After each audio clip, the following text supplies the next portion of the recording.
မင်္ဂလာပါခင်ဗျာကျွန်တော်ဒီနေ့တင်ဆက်ပေးမယ့်ဗီဒီယိုလေးကတော့လက္ခဏာပညာရေးနဲ့ပတ်သက်ပြီးလဝါပြင်အလယ်မှာပါရှိတဲ့အင်္ဂါလွင်ပြင်းဆိုတဲ့အကြောင်းအရာလေးရဲ့အကောင်းအဆိုးလေးတွေကိုဝေမျှပေးသွားမှာဖြစ်ပါတယ်မိမိက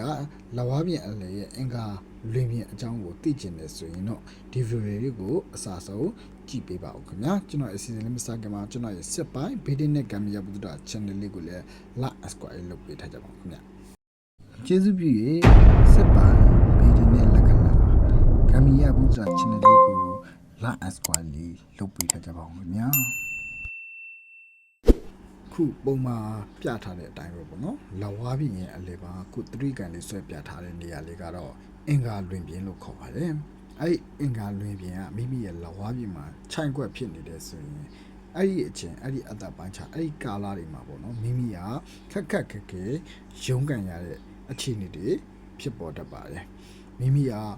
လူမှုရေးစီးပွားရေးကျန်းမာရေးပေါ့နော်တစ်ခုခုချို့ရင်ဖောင်ရင်းတတ်တဲ့အခြေအနေတစ်ခုကိုဖြစ်ပေါ်မှာဖြစ်ပါတယ်အဲ့တော့အဲ့အင်္ဂါလွင်ပြင်ကမိမိကခြိုက်နေတယ်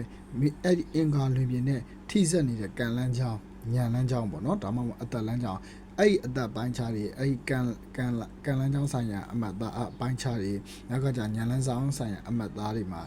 အသက်လန်းချောင်းဆိုရင်လည်းအသက်လန်းချောင်းနဲ့ပတ်သက်ပြီးတော့မိမိကကျမ်းမာရေးအဲ့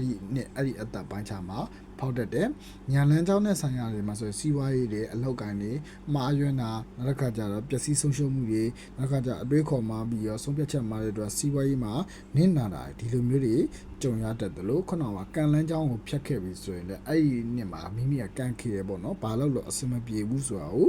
တွေ့ရနိုင်တယ်အင်္ဂါလွင်ပြင်ပဲဖြစ်ပါတယ်အလိုဆန္ဒတွေမပြေဝဘူးမကျေနပ်မှုတွေဖြစ်နေတယ်ဝမ်းနဲ့ပူဆွေးမှုတွေနဲ့ကြုံတွေ့ရနိုင်တဲ့အခြေအနေတရက်ကိုဖြစ်ပေါ်ပါတယ်တကယ်လို့ဒါမိမိလက်ဝါးပြင်မှာပေါ့နော်ခြိုင်ခွက်နေပါတယ်ဒါပေမဲ့မိမိရဲ့ဂျိုးကုံတွေကတဖြည်းဖြည်းနဲ့ကောင်းနေတာတွေလည်းရှိရပေါ့နော်အဲ့ဆိုရင်ချမ်းသာနေတဲ့သူဖြစ်နေတောင်မှမိမိရပေါ့နော်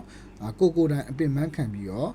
လောက်ရတာဆောင်ရွက်ရတာစိတ်ပင်ပန်းလူပန်းဖြစ်တာလေဒါတွေလည်းကြုံရနိုင်ပါဒါကတော့အင်္ဂါလွင်ပြင်ခြိုင်ခွက်နေတယ်ဆိုရင်မိမိကဒီလိုမျိုးစိုးကျိုးတွေဖြစ်ပေါ်တတ်တယ်ဆိုတာကိုဝင်မြပေးခြင်းပဲဖြစ်ပါတယ်မိမိကအင်္ဂါဂျိုကုန်ခြိုင်ခွက်နေတယ်ဆိုရင်ပေါ့နော်ချမ်းသာကြီးပွားလာပြီဆိုရင်လည်းတတိလက်မလွတ်ဖ ೇನೆ